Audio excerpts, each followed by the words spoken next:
Our lecturer today is Kyrene Gibb. Kyrene is the, what are you, Vice President of Research. Y2 Analytics, which is a Salt Lake City data analytics and survey research company.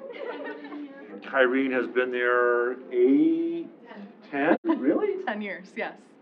10 years in June. Oh, that's right. You came in 2015, summer of 2015. Yep. June, July? June. Yep. Okay. She was with a Boise-based Polling firm. GS, is that what it, GS Strategies? Yes. And before that was at BYU? Here, yeah. So she's at her second job, has been there 10 years, and is a partner and a vice president. And she's a former student of mine, which is why I know her and a very colleague. So I'm sure she'll say more about her career trajectory, so I won't introduce her further, but without further ado. Great. Thanks for being here today, folks. I'm excited to talk a little bit about how I got to where I am, why I'm standing in front of you, but we're going to talk a little bit about data science and public opinion research and civic engagement as sort of a tangent here, because I think the most rewarding thing about the job that I do now is how much of an impact I and my colleagues are able to have on things that matter to us. So, quick agenda for the day. I want to get to know you guys a little bit before I dive into talking about me. But then I will talk about my career path, and then a little bit of the specifics about the job that I do, and then we'll talk a little bit about the implications, and I'll open things up for questions. So first, by show of hands, how many of you, or is everyone in here a political science major? Who's not? Yeah, who's not a political science major? Okay. How many of you have... Those are you IR majors? Sorry, sometimes I'm a political science major. Sometimes I bring some buddies to learn. Oh, that's fine. You have tag along. These are welcome. Yeah. Tag along. In the back row. I'm not What major are you? a business, but I'm about to switch. Oh, okay. Welcome. How many of you started out with the same major you have right now? By show of hands. Okay. Fewer among us. How many of you are planning on going to grad school? Okay. How many of you are still trying to figure all of this out? Great. Okay. That's the boat I was in, so it's nice to know that I'm in good company. And then, last but not least, how many of you are within a year of graduating? Okay. So I alluded a little bit to not knowing what I wanted to do. One of the things that I think is really tempting as a political science major is to assume that law school is the only career trajectory for you. I want to strongly assert that it is not. And this is a little bit dated at this point, but it's worth noting that the satisfaction that folks get from law school is so heavily dependent on whether or not they are actually interested in becoming lawyers, as you might imagine. And some of the best advice I ever received was that I should not go to law school unless I wanted to be a lawyer.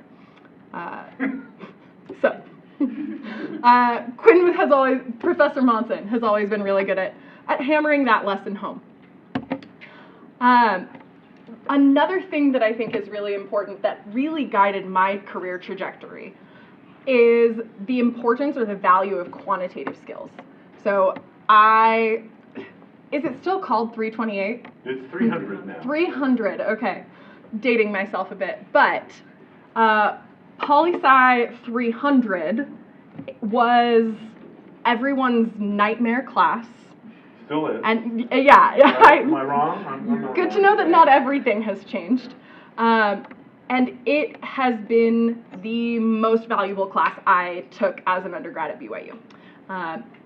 having that quantitative foundation and being able to graduate from with my bachelor's degree and go right into the job market, having those skills and experiences really is why I got a job. I didn't go to graduate school. I desperately needed a break from the academic world by the time I finished my bachelor's, and I haven't looked back, frankly. So this is a brief illustration of how I got here. I started out at BYU not as a political science major, but as a civil engineering major. I would call this era of my life just indecision in general. I think I went from civil engineering to communications briefly, to business, and then settled on political science after taking Poli-Sci 110, which was the Intro to American Politics class, also from Professor Monson, and then asserting to him as the class was wrapping up that I should be a TA the next semester. That's a good move, by the way. You should do that. Would recommend. If you like a class and you do well in it. Yeah. Not a bad choice to make.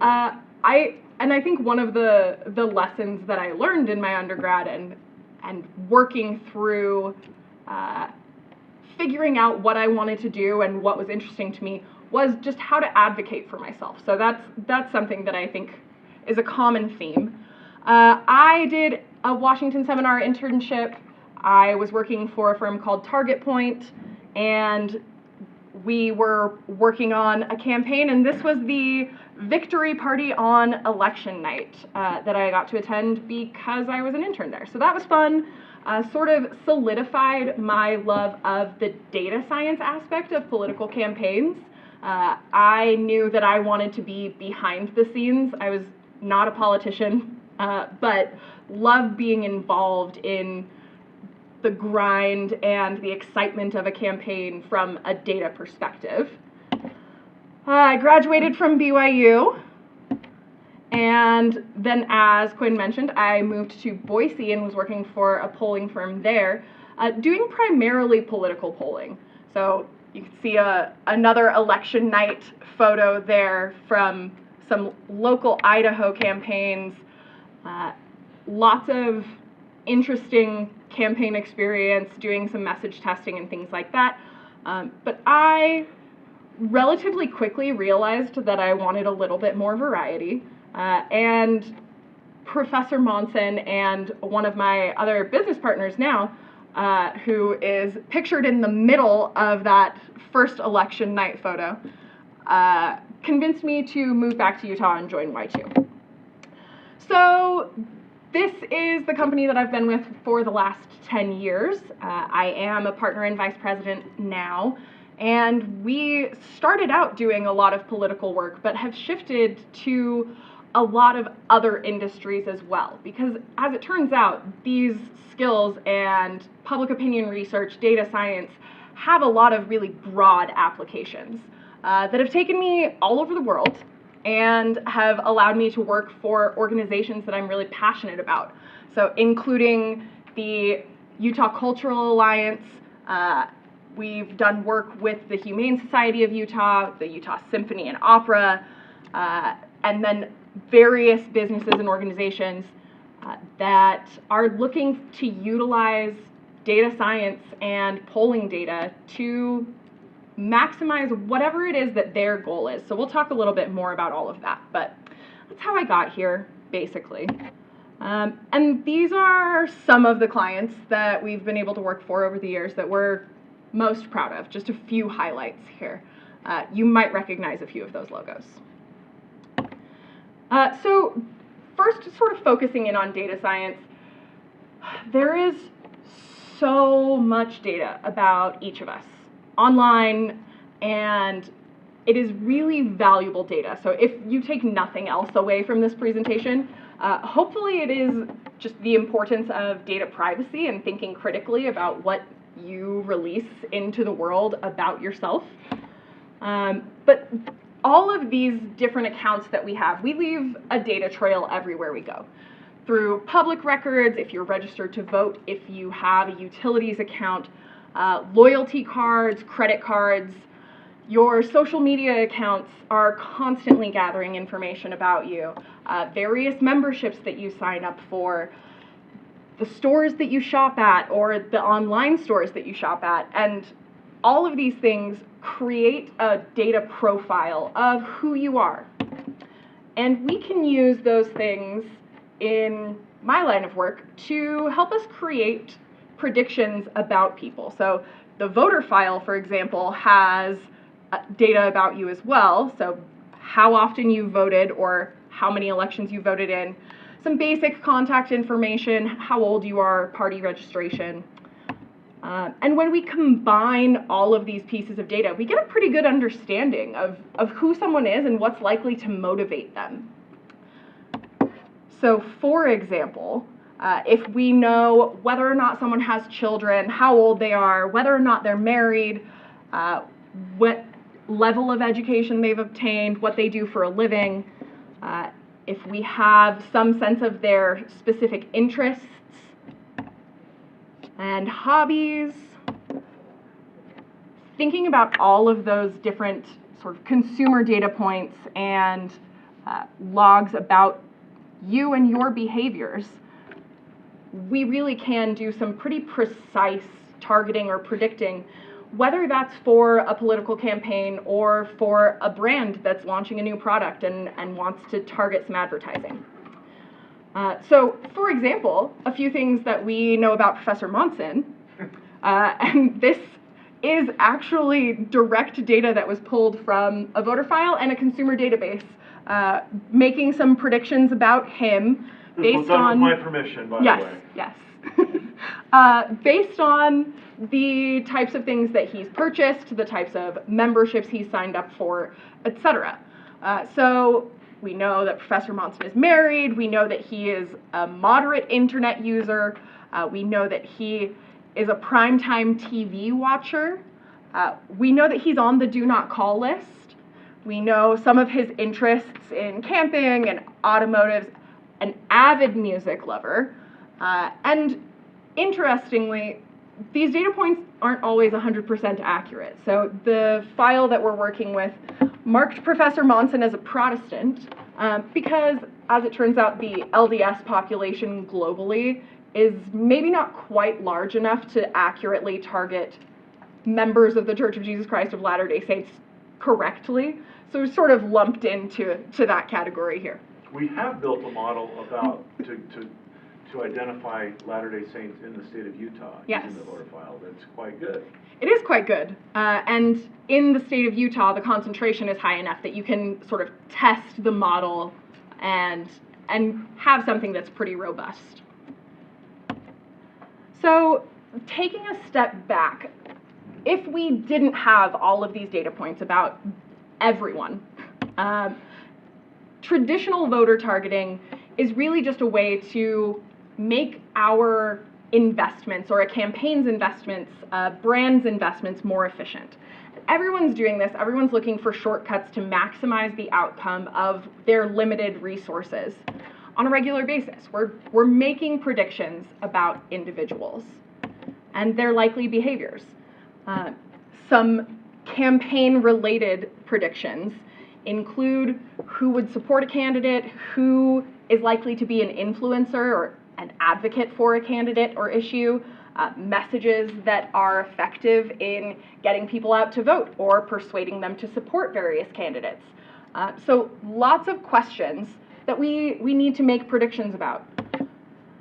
And again, making those predictions allows us to be more efficient with our resources. So traditionally, again, if we didn't have thousands of data points on every adult in the nation, some of the things that we could rely on include experience, sort of a hunch or a gut check. There's some old wives' tales or wisdom in past experience. Geography is another good shortcut for making some predictions. And then polling data as well. So it might not be quite as precise as these individual level estimates, but you can aggregate and get a sense of what groups might be more persuadable or more likely to get out to vote. So if we're thinking about experience, campaign experts have been doing this for a long time. They can point to, in 2004, we had 30% of Utah delegates were retirees. So how does that project onto our likely delegate pool today? Or thinking about how many rating points it takes to get a message through to various audience members on TV. Also, maybe a little bit dated now. We do a lot more online ad targeting, but television ads, if you have a network television connection, you were inundated by them in the last cycle as well. So still applicable for campaigns. All of these things sort of create some anecdotal evidence or stereotypes that can be used to create some predictions. Geographic predictions can also be really helpful if you're working on a campaign specifically, but thinking about where the highest concentration of likely supporters or opponents to a candidate or an issue might be. Thinking back to the 2012 presidential campaign, dating myself again here, but if I've learned anything from Professor Monson, it's that it's okay to recycle your slides. So this has not been updated in a while. But you have a higher concentration of Democratic supporting voters in sort of the Salt Lake Valley and Summit County areas. So maybe that's not an area that a campaign for a Republican candidate would invest a lot of their resources. If they know, we don't have a lot of support there, better to get out the vote in some of these other areas that are more concentrated with Republican supporters, or look at some of these areas that are a toss-up. Maybe that's where we want to target our persuasion messages. And then polling data can be useful as well. So again, maybe not at an individual level, but in the aggregate, we can see that there are some groups that are more likely to be undecided. Women ages 35 to 54, for example, were particularly highly likely to be undecided relative to their peers in this particular set of polling data. So again, when we're thinking about these techniques, these things that work at a group level, when we want to really maximize the efficiency of our resources, we want to be more precise. And while anecdotal evidence and geographic range targeting and polling can be helpful and allow us to create predictions, they lack precision. So the more data we have at the individual level, the more precise we can be with our predictions. So a quick illustration. If we have polling data and consumer data about a large sample of registered voters, and we have a sense of what candidates they support, what their ideology is, how they identify, and then what issues they support as well, we can combine that with the consumer data that's available to us to help us create a more informed picture or prediction of a voter's likely behavior.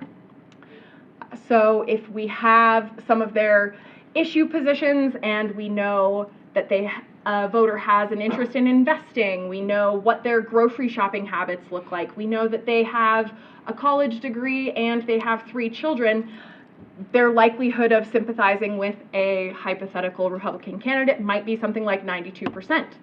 And that individual voter from that pool allows us to project onto other voters who look like them. If we have other voters who fit a similar profile, we can start to create a broader picture and target individual voters based on some of these large, widespread consumer data points and polling data. So also a quick example here, if all we know about a voter is, say she is 21 years old and unaffiliated, we're starting out with she's probably about 22% likely to support a Republican candidate.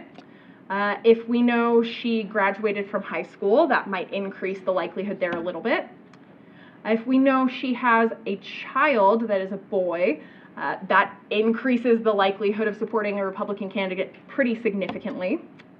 If we know she's interested in hip-hop music, that might decrease her likelihood of supporting a Republican candidate. And if we know that she's never voted from her voter file records, that might significantly affect how we profile this person, the types of messages or effort we put into targeting this particular voter.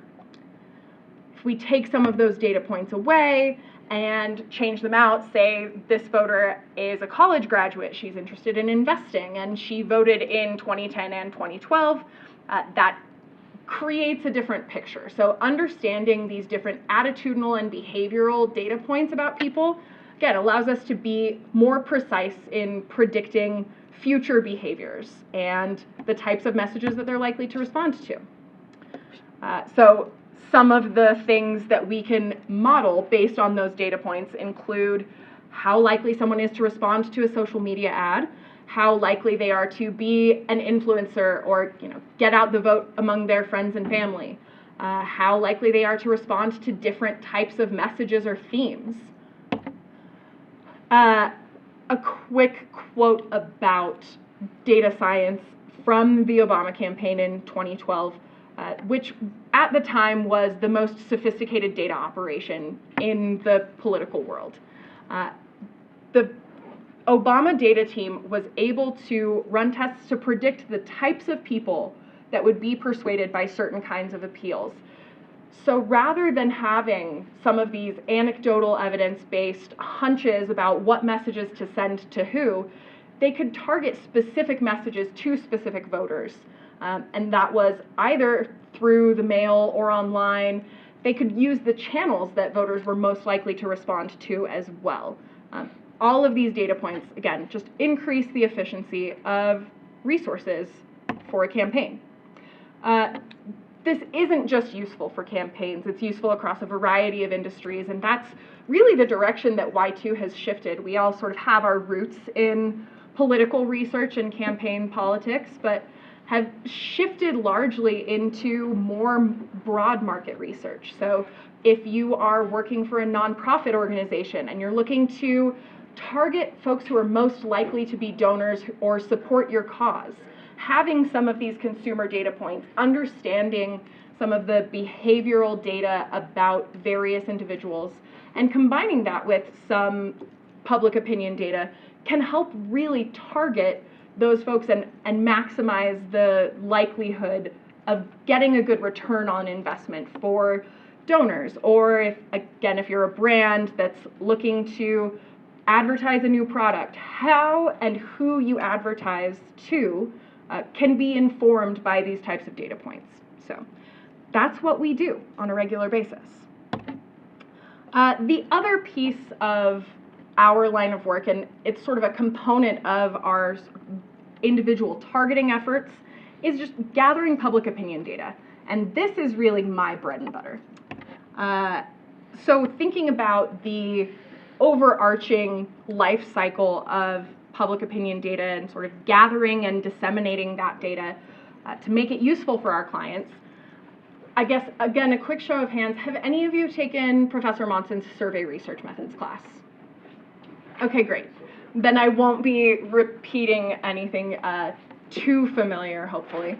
So the stages of a typical project or engagement for my clients include research design, so writing the right questions or taking the right course of action, whether that's a survey or focus groups, looking for ways to answer a client's questions, fielding a survey, monitoring data collection, looking at what mode we're fielding that survey through, whether that's online or telephones, analyzing the data on the back end. So once a survey is out of the field, we have the data in front of us. How do we take that from a bunch of numbers and turn it into something that has meaningful implications for our clients? And then how we communicate that really matters.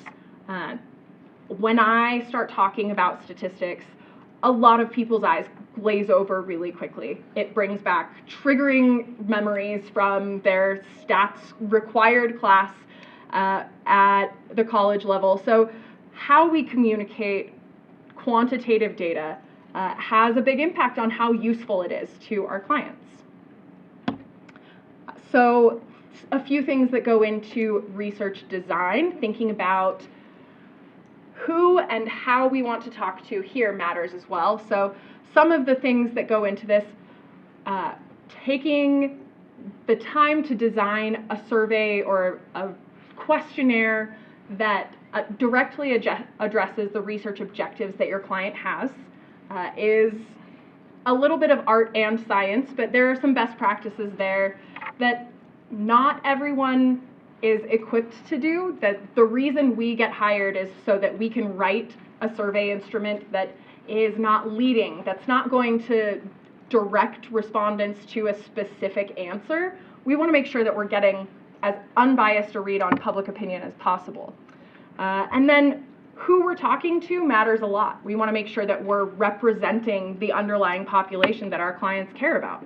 So that can be across geography. We want to make sure that we're representative across census demographics like age and gender and ethnicity. And then there are other variables that matter depending on what industry or what client you're representing. So sometimes whether or not a survey respondent has children at home has really important implications. Say you're working on behalf of a school district. Whether someone is a homeowner or a renter matters a lot when it comes to municipal survey research, because there are some folks who are a lot more directly connected to their local governments because they have a utilities account, they are paying property taxes, and they want to know that they're getting a good return on investment for the services that they're receiving from the city. So lots of factors here to consider when we're thinking about representing a population and making sure that we're getting a good read on the people that our clients are hoping to hear from. This is an example of a survey methodology summary. This is usually the slide when I'm presenting to clients where I start to lose people, so I move as quickly as possible. But it's important to know that when we are gathering survey responses, we've reached out to a random sample of the underlying population. And when we get those responses back, we're going through a data cleaning and weighting process to make sure that we are as representative as possible of the underlying population composition. So our survey results in this case were weighted to approximate the demographic composition of the city that we were working for. In this case, it was Cottonwood Heights. And then when we're looking at that demographic composition, how it compares to the underlying population matters a lot. So being able to demonstrate that, looking at the areas where we might be over or underrepresenting different aspects of the population has real implications for our clients. When it comes to fielding a survey, some of the considerations to weigh include timelines and our clients' priorities. So telephone research, I don't know how many of you are answering your phones when random numbers call you. I will say I haven't answered a random number phone call in years, and I do this for a living. So we've had to really be creative about how to reach people and have a good representative sample of the population. While telephone research has a really solid legacy, it is still sort of considered the gold standard for public opinion research. Making sure that we are getting a good picture of the population as a whole typically means now that we're looking at mixed modes. So some combination of live telephone interviews and text to web interviews, or emailed or postcard invitations to participate in an online survey. And those things affect the amount of time it takes to gather survey data. They affect the perception of how accurate or representative it is. There are some misconceptions about online research that are more or less, frankly, well-founded. When you're thinking about an online survey, sometimes what comes to mind is like a Facebook poll or a comment box that pops up on a website that isn't scientific. You're getting people who are opting in because they have a bone to pick, they have a particular interest. If you've ever filled out a customer service survey and rated your satisfaction particularly low because you had a really bad experience, that's a good example of someone who is self-selecting into a sample because they have a vested interest in the issue at hand. So if we're not randomly selecting folks to participate in an online survey, it is likely less scientific. One of the hurdles that we have as an organization is presenting scientific online research and sort of defending that approach. Because it is newer, but it also has the opportunity to ask different types of questions, use visual aids. There's a lot that we can leverage through an online survey that you can't really do over the phone. So there are trade-offs to consider. But once we've gathered the data, again, typically that at this point is either all online or a mix of online and telephone interviews. Once we have the data back, the fun part is really getting in and analyzing the data. And I say fun, that's subjective, I realize. But so some of the things that come from that data analysis process, after we've gone through and done some weighting, we provide summary statistics for our clients, so looking at the high-level aggregated responses to surveys. Doing some crosstabs and significance testing, we want to understand what subpopulations are statistically significantly different from one another. And then some of the advanced statistical modeling or voter targeting or respondent targeting. Some sentiment analysis and theme coding when we have open-ended questions. We're starting to use AI for this a lot more, which is fun because we don't have to have someone sit down and hand code every response in a data set. But that is still useful sometimes, going through and having a person review your data to find themes and overarching takeaways from some of that unstructured data. And then creating some assumptions and being able to adjust those assumptions based on different behavioral or attitudinal factors. So some of the fun stuff we get to do when we're doing the data analysis.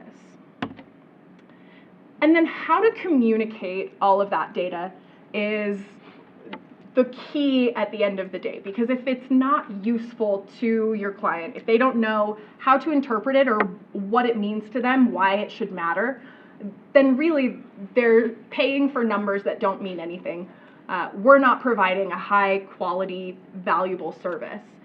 So taking sort of a jumble of numbers and statistics, turning that into something that's easy to digest, whether our end audience is statistically savvy or not, is really important. So when we're looking at residents' perception of how the quality of life in their city has changed over time, and we see that, say there's 17% of folks who say that in the past 5 years, their city has gotten some degree worse. We want to understand what concerns and issues are driving that dissatisfaction. So maybe we dive into the data and look at their city service evaluations. Are there specific service ratings that these folks in the aggregate are dissatisfied with? Are there specific pockets or neighborhoods within a city that are more likely to say, yeah, things have gotten worse here over time? All of that has real implications for our municipal clients. So a quick example of some common themes that we've seen working for our municipal clients. The big one in the last few years in Utah is growth. And so this is a quick example of a qualitative assessment of some of that unstructured or open-ended text data. The word cloud shows how frequently a word was mentioned, based on the size of the word. And then we've also done some actual category coding for this particular set of responses. So we have both quantitative and some visual qualitative data there. This was for the city of South Jordan. This was for the city of Harriman, pretty similar picture there. Cottonwood Heights, also pretty similar picture. Lehigh, very similar picture here.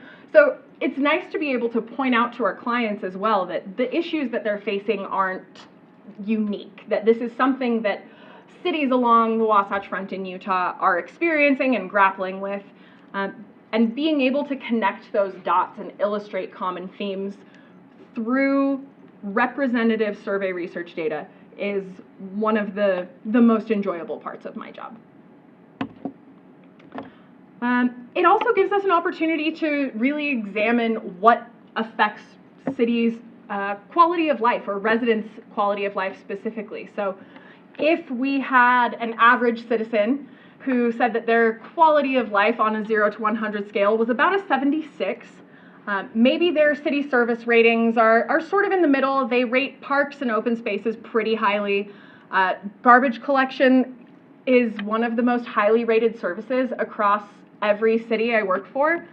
Turns out if your trash gets picked up and is done regularly on time, you don't usually have much of a bone to pick with your trash provider or your garbage or trash collection provider. So weirdly, trash tends to be one of the highest rated services. So if we look at an average citizen there, those are their basic ratings.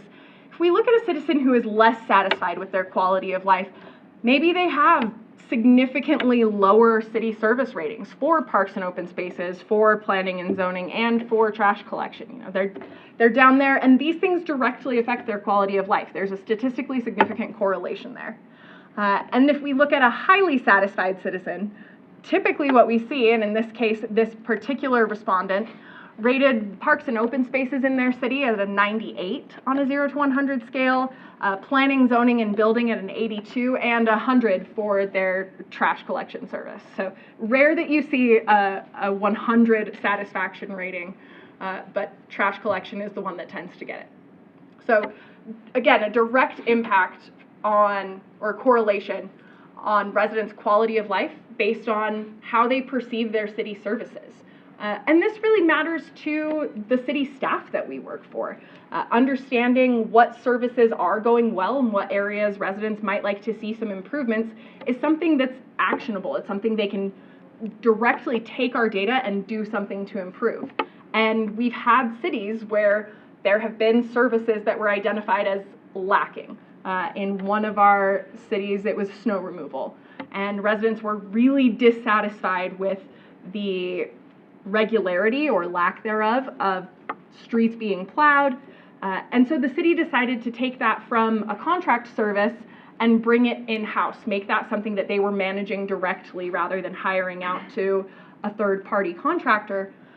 And we saw residents' satisfaction with that city service increase the next year when we asked the same set of questions. And it had a direct impact on the average quality of life rating that residents expressed as well. So really interesting to see how some of these data points can paint an accurate picture of a resident's experience or of an individual's experience and a group's experience. And then one more just example of communicating data and how important it is to communicate visually. There's a lot of data on this slide. This was an infographic that we designed years ago for the Utah League of Cities and Towns to illustrate some of the broad themes across the state that we were seeing from Utah residents and how they felt about their local governments, how involved they were, how they preferred to be communicated with or communicate with their city officials. And all of this, just as a list of questions and answers and numbers, would likely be really overwhelming for most people, but especially someone who is not particularly interested in statistics. But having some data visualization tools at your disposal, understanding how people process data, and maximizing the digestibility of that data through effective data visualization is something that I really got my first taste of at BYU and have been able to refine throughout my career. Again, this is the fun part, and I think the tools at your disposal, based on just the level of experience you have playing around in R in your 300 class, or writing up a paper or report, visualizing a regression. Imagine trying to explain regression analysis to someone who's never taken a stats class before without some sort of visual aid. It's not easy. And having a visualization to illustrate to people what data means and why it should matter to them is incredibly helpful, frankly invaluable to my line of work. So, a few of the takeaways for me, and hopefully the things that you walk away with here. As students at BYU studying political science or whatever major you're in, frankly, I would encourage you to take advantage of your quantitative methods classes because those are such valuable marketable skills.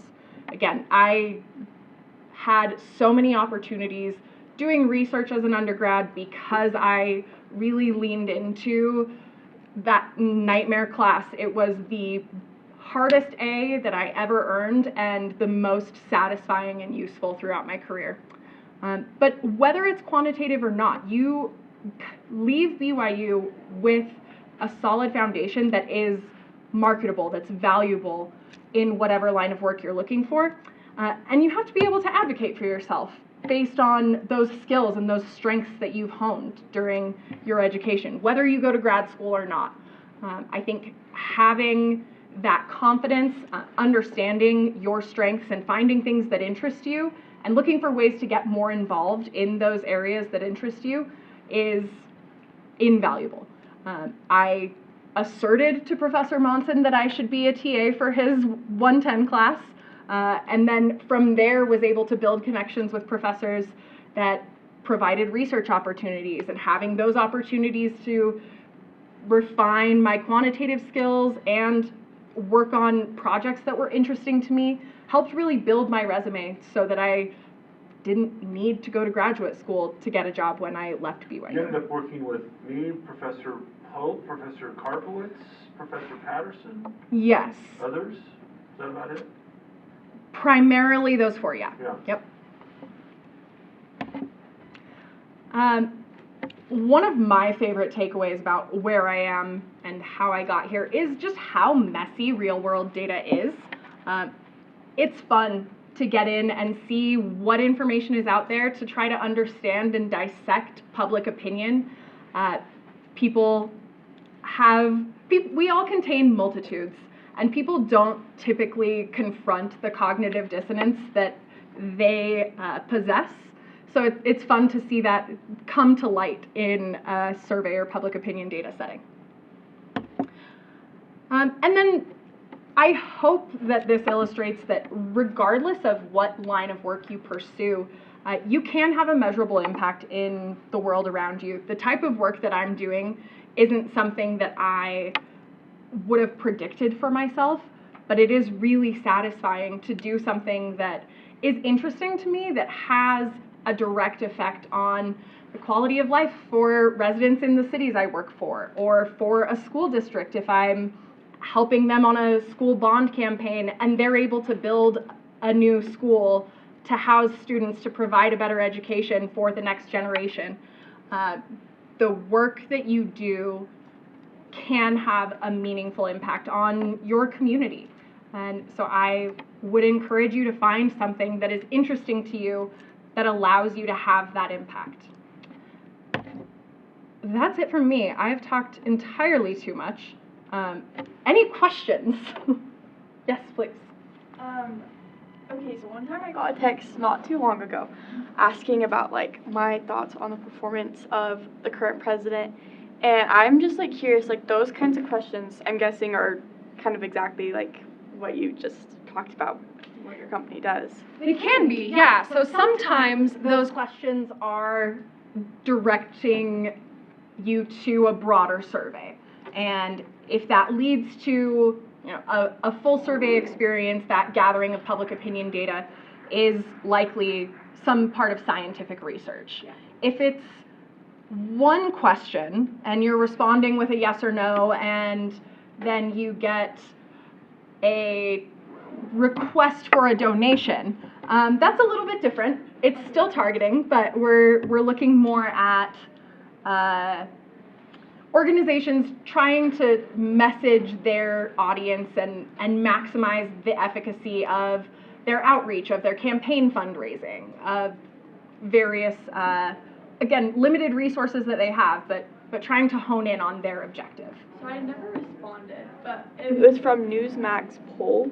Okay. I don't know, but like I guess like is that when you're talking about collecting data, whether it's through people who like volunteer through like filling out polls and stuff, or just like this, is this kind of more like the phone call one? And then also like would that like if you were to respond at a later time, would they still take that into account into their data? Depends on how long of a window between your response time. So yeah, if an organization is reaching out to you, if you're getting that poll on your phone, not just stumbling across it online, then you are part of someone's survey research sample. So they are reaching out to you specifically because they are looking for responses from people like you. And so depending on how long you wait to respond to something like that, they may or may not still be collecting and analyzing that data. So for most of our clients, we're looking to gather the data in at most 2 weeks. We want to be pretty efficient in that data collection process because a lot can happen in the world around us that affects public opinion. There was one survey that we fielded a few years ago that turned into sort of a natural field experiment because the first half of the fielding period, we had sort of an unbiased, uninformed audience. And after about a week of data collection, the church released a statement about the issue we were polling on. And seeing the shift in public opinion from pre-church statement to post-church statement was fascinating. So controlling the amount of time that a survey is in the field is important because of some of those environmental factors. So sorry, this is like the last thing. But they probably sent me the text because of the like initial research they did on me and other people like me, and that's why I got the poll. Yeah, so if you are registered to vote and you are a college student, you are highly likely to be a desirable target for survey research because college students or people in that age bracket are notoriously hard to get a hold of. So yeah, don't be surprised if you get survey invitations because we need responses from all walks of life, and 18 to 25-year-olds are some of the trickiest folks to get representation from. You had a question. Yeah, I was just wondering how you and your company kind of account for non-response bias and how that kind of plays into the decisions that the companies decide to make. Yeah, so it depends on our target audience.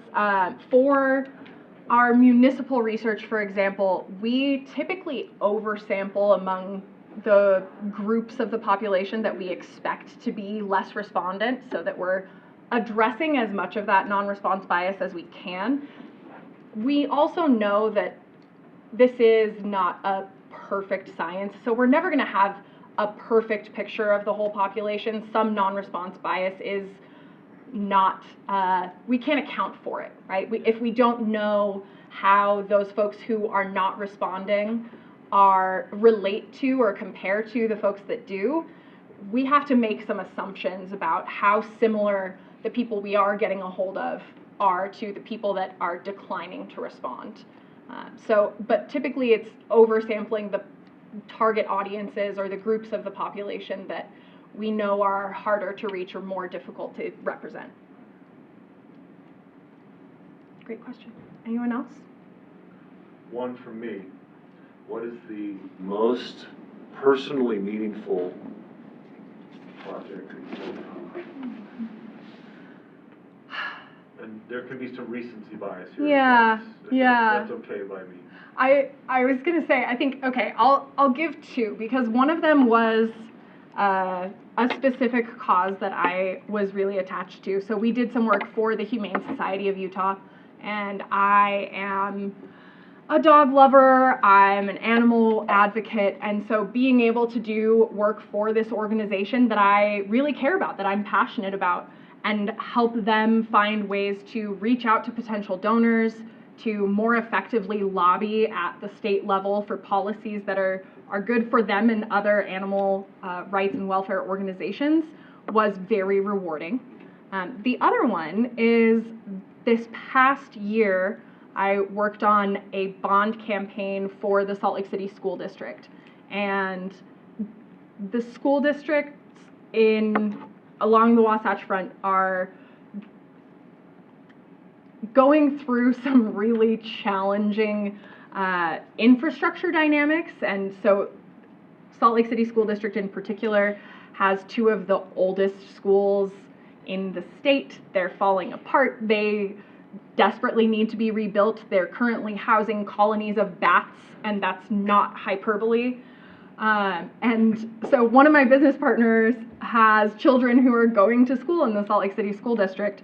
And I'm apparently any day now going to receive a thank you card from his youngest daughter because she is excited that she's going to be able to go to high school in a brand new building because this bond was successful. So voter targeting, gathering some of that public opinion data, refining the messages that the school district sent out to voters was a really involved process, and it was also very rewarding. I'll add that Kyrene's being modest because the survey data for the bond was dead on accurate. Very good. So that's also got to be satisfying when you're right. Yeah, it's nice when the outcome of an election tells you that you're good at your job. It's not always the case that you have a North Star or a correct answer to compare your research to. But when it comes to election results or electoral issues or politics, at the end of the day, there is a way to check your work. And so, yeah, having survey results that very accurately predicted the actual election outcome felt really good. Kyrene, are you willing to take questions afterwards? Yeah, I'll stick around for a little bit. By email if people Yep. need to reach out to you? Okay. Absolutely. Thank you. Thanks.